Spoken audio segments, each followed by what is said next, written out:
A good day to one and all. I know, it's a little different.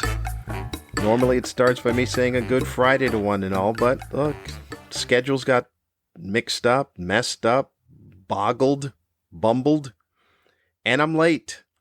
So a good day to one and all. Matter of fact, it is Saturday.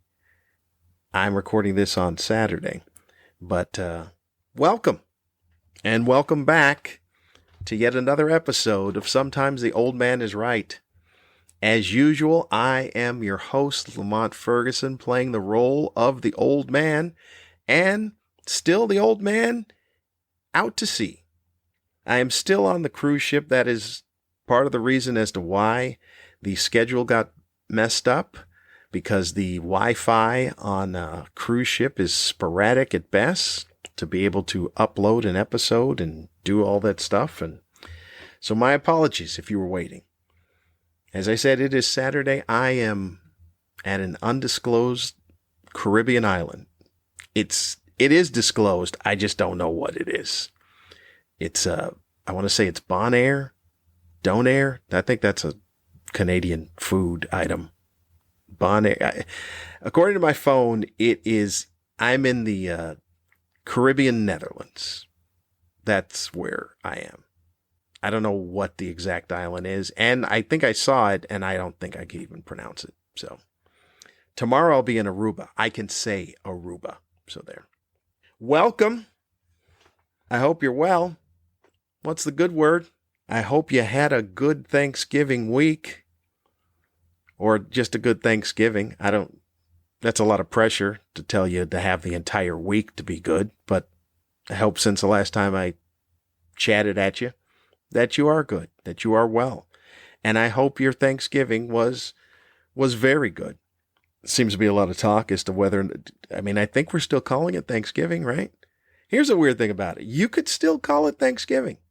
Maybe take away the glory of the story that is associated with Thanksgiving. Because you know what? Canada has a Thanksgiving.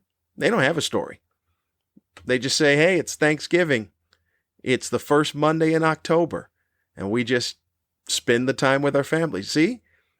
All the people that are all up in arms about, oh, Thanksgiving's being canceled. The woke culture is canceling everything. Maybe you just don't have to have the story. You spend the third Thursday. Is it third? Yeah, third Thursday in November. I'm hoping it's third. Spend that with your family and have some food. You don't need the story attached to it to do it. There. We good? All right. I hope yours was, as I said, good. Mine was spent on the ship. And as far as having Thanksgiving on the ship, I'm going to say that it went as well as possibly could be expected. On this particular ship, this is Celebrity. I'm on the Celebrity Constellation. That is tough to say when you're putting those two words together. Celebrity Constellation, and because it is Thanksgiving week, we left out of Tampa on Monday. So it's an 11-day cruise, so it was going to encompass the entire Thanksgiving week. There's a lot of entertainment on board. A lot. I'm used to working Holland America, where there are probably 2 guest entertainers that perform in the theater, and then the production cast does 2 shows. And then they have a B.B. King's Lounge. So there's some musicians that are on there as well. This, as far as vocalists, and there's an a cappella group, and then another quartet, and there are no less, not exaggeration, there are no less than 30 entertainers on this ship that all take turns performing shows in the theater. It is less cruise ship and more X-Mansion, if you understand that reference. This is more like being in the Xavier Institute for the gifted than it is actually being on a cruise line. And it is delightful because all these performers have been setting that stage on fire. Just one amazing performance after another.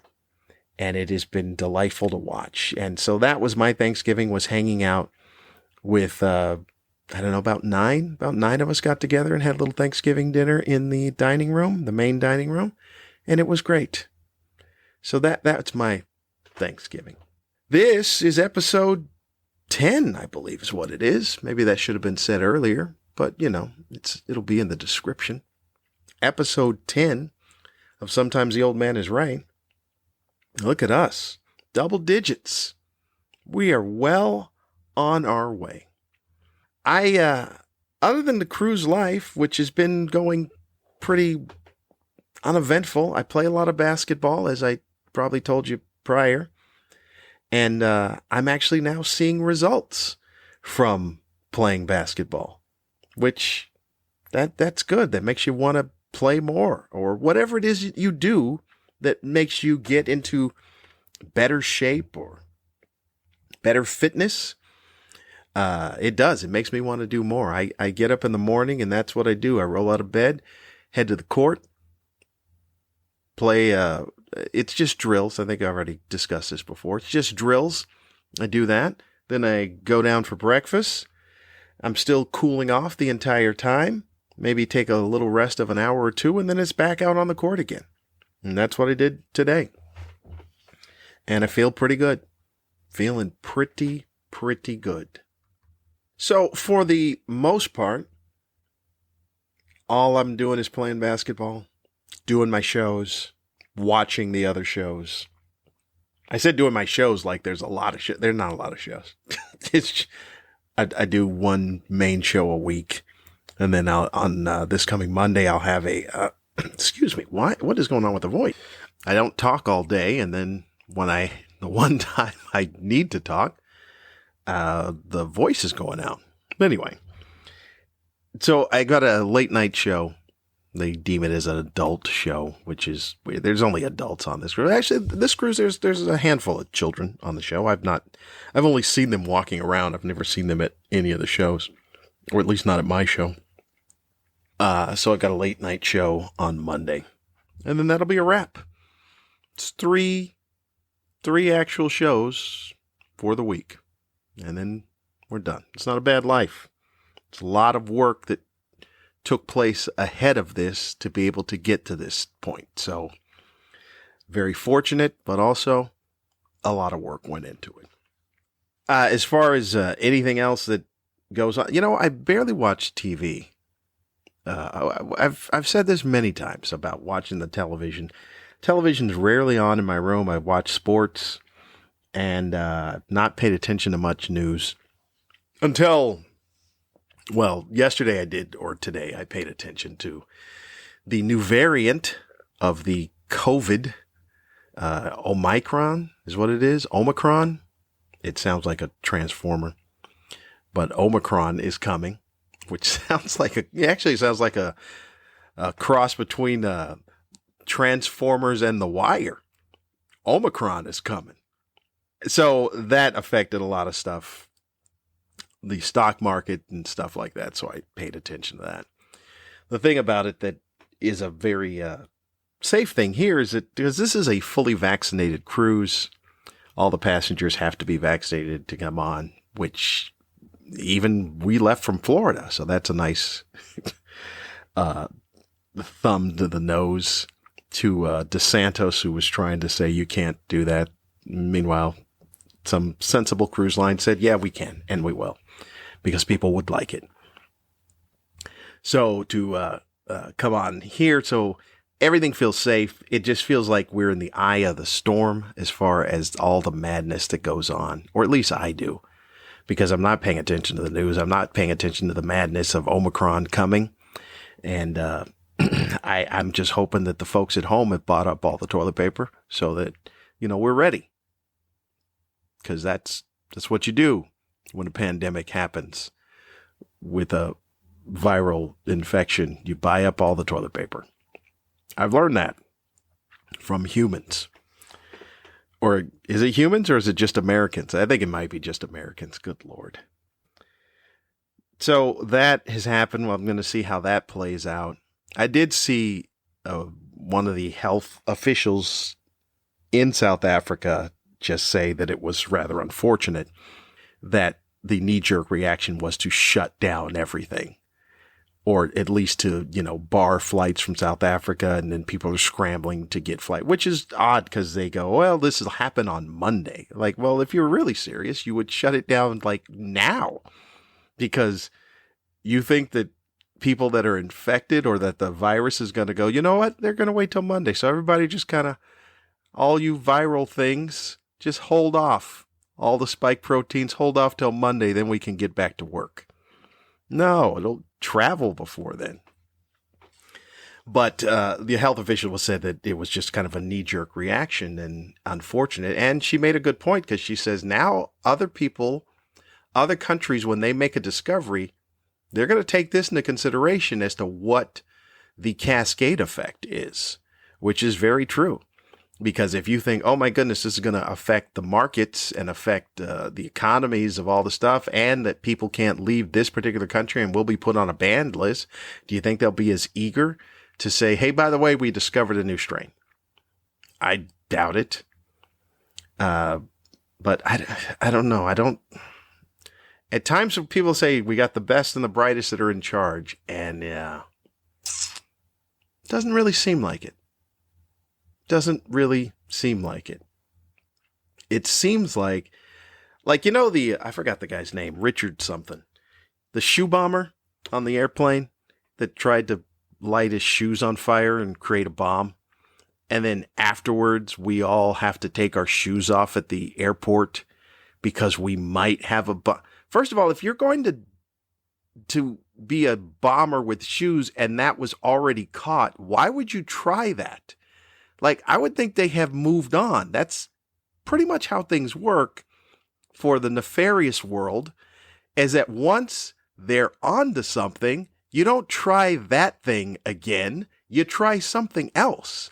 But yet we're still taking our shoes off at the airport because a guy failed at having a shoe bomb, but they still believe, oh, someone will try. Why? Because you failed and you think, oh, one time I'm going to get it right? I think they moved on, because people should be, they're on to the shoes. Let's put it that way. Hey, guys, they're on to the shoes. So maybe we'll try something else.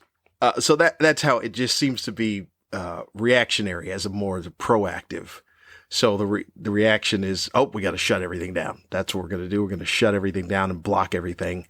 And that way we'll be saving people, but not looking at the other effect of it. And I'm not saying it's a bad idea. I'm just saying I don't trust the people that are making the decisions anymore, because they've made a lot of bad decisions and not admitted that they were bad decisions.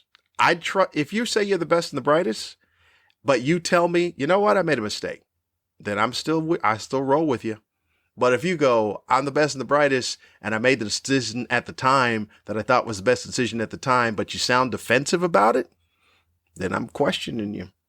Because you should be able to make a mistake. You should be person enough to make a mistake and say, you know what, we made a mistake. We're going to try it again. Just stay with us. We're all right. I'm looking out for you. You know, is that too much? Is that too hard? The other thing in the news that I saw was, the verdicts came in. The Rittenhouse verdict and the Ahmaud Arbery verdict came in, as you already know. Two opposite decisions. The Rittenhouse walks, and all three folks in the Arbery case go to prison. Or at least found guilty. Let's not say go to prison yet, because we don't know what's going to happen. And then recently, I guess they arrested the DA, the woman. I believe they arrested her for covering things up. And then I believe there's a groundswell for there might be another DA. The Georgia DA, I think, is because he just said that it was that Arbery was a criminal and he just let it go, or something like that. I do all my research for all the news I pass along. This me saying it's something like that or something. This is no better than the internet, for crying out loud. I apologize for that. But just look it up. You don't have to take my word for it. I'm saying I don't know. I'm better than every news outlet because I'm saying this is what I heard, but I don't know. I'm not saying this is what I heard and this is the truth. I'm saying this is what I heard and I'm not really sure. I got some facts right. I know. You can look it up. I give you homework. That's what I do. So those two verdicts came out. It's funny to watch folks online. Boy, after that Rittenhouse verdict, my Facebook feed was very angry, so angry.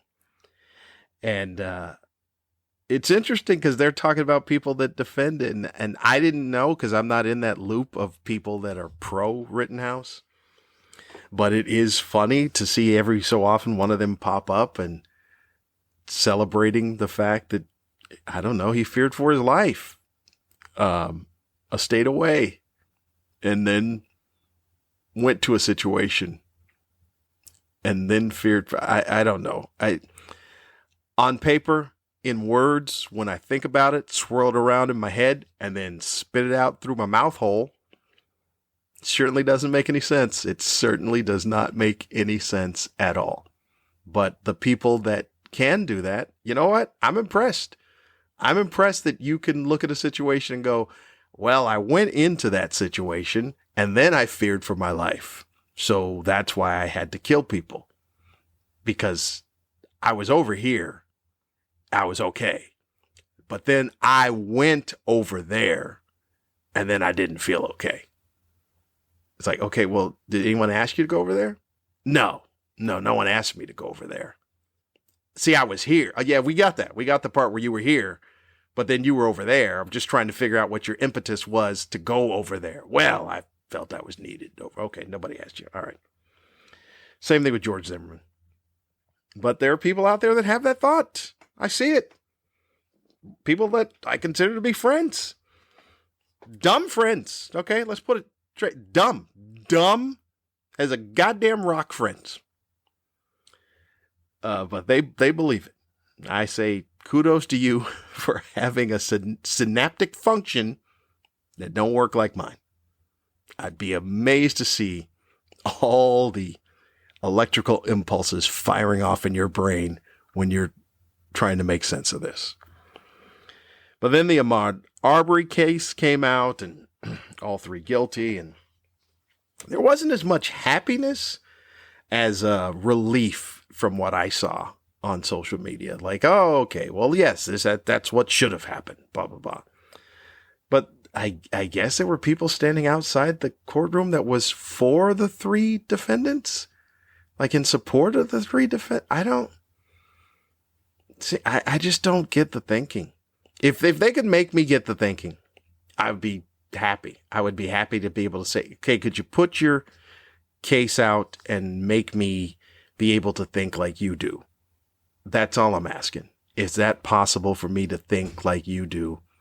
So then I can see, but I don't think they have that capability. But sad situations on both because people lost lives. People lost lives, which always seems to be the point that gets lost because people are busy looking for the W or the L and forgetting that some folks took the ultimate L in that whole situation. That didn't need to happen.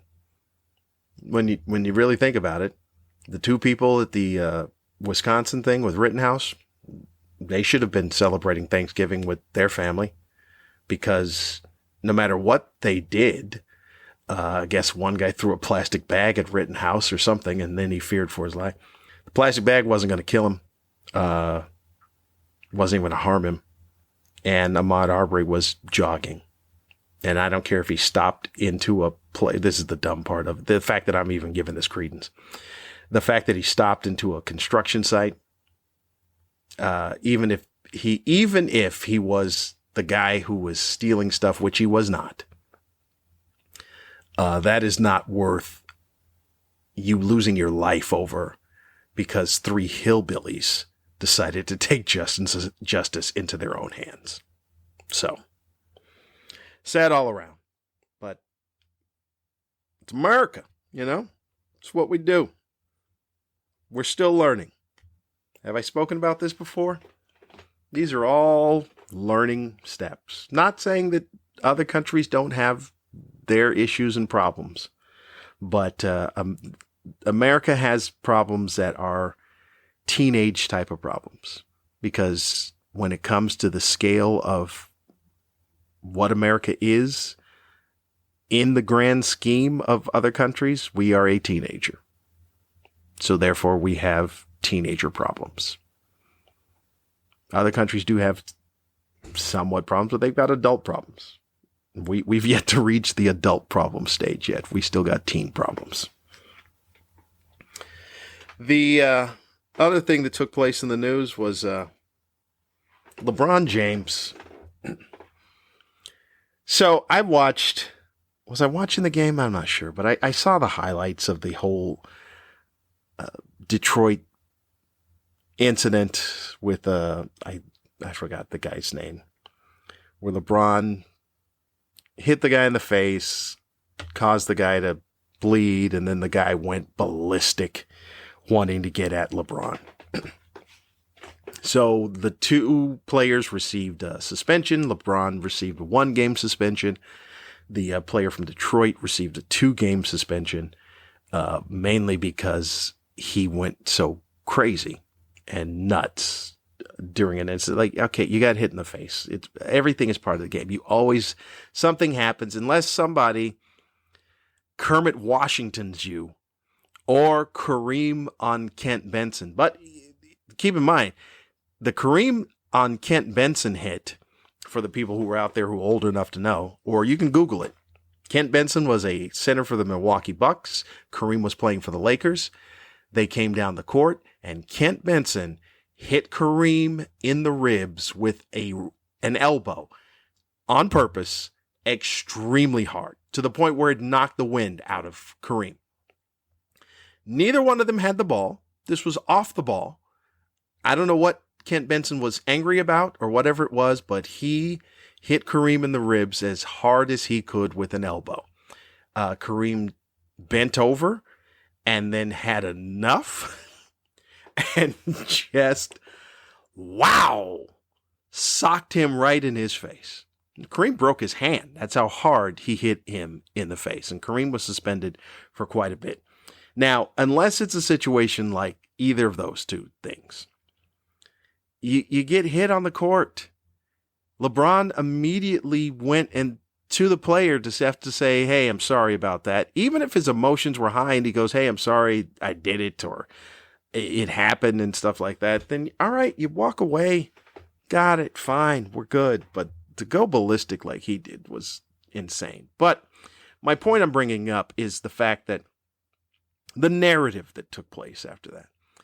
Now, I'm going to start by saying LeBron does play for the Los Angeles Lakers now, so I'm a LeBron fan because he plays for my favorite team, the Los Angeles Lakers.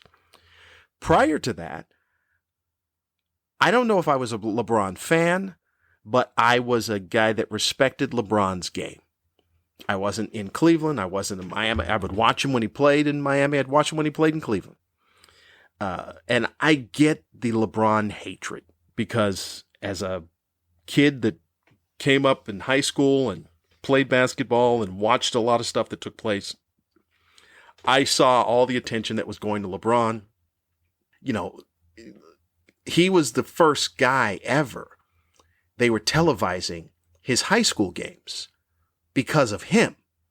Like, we've had high school games be televised prior to that. A lot of times McDonald's All-American high school game would get televised. I remember as a player in high school watching it and going back to the gym and talking about, oh, did you see this guy? Did you see that guy? Blah, blah, blah.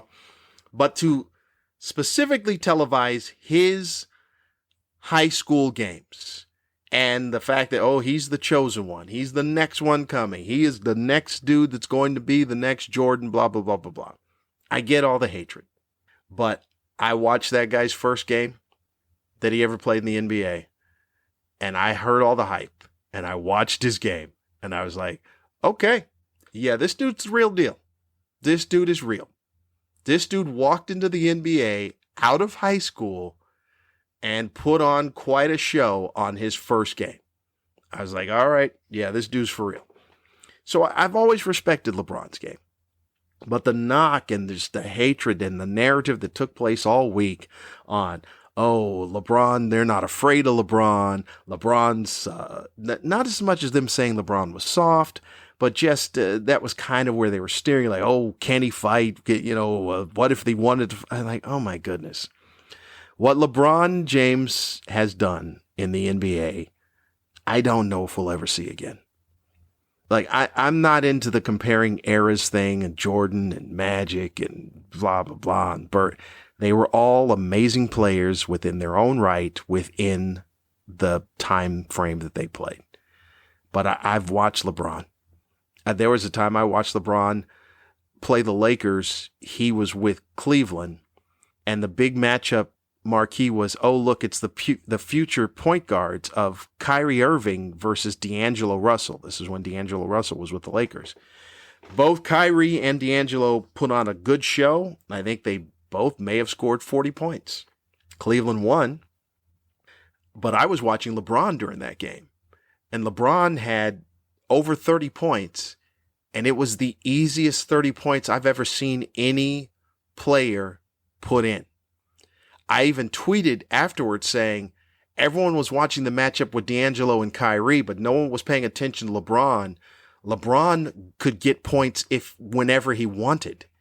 And it's a pleasure to be able to have watched his career, and I've watched a lot of careers. I'm an old man.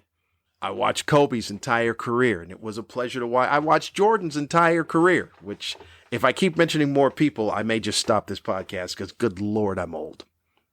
It's very sad when you watch a player's entire career, and then another player, you're like, oh my God, did I just watch their entire career? Yeah, you did. I watched Magic's entire career. I watched Kobe's entire career. I didn't see Kareem's entire career. Okay, there's a plus for me. But yeah, to watch LeBron's entire career and what he's doing now, 19th year in the league, and at 35 years old, and still a very dominant player. When he's gone, all those people that are busy bad-mouthing him will miss him, because like I said, I don't know if we're ever going to see that in our lifetime. One, we won't, because the rules are changed. So players from high school can't come out directly into the NBA. So we won't see that just for that reason alone. But yeah, it's nonsense, the narrative against LeBron, because it has been a joy. That it's amazing what LeBron James can do on the basketball court and off the basketball court to be a role model, and building the I Promise school and all the other stuff. It's kudos to LeBron.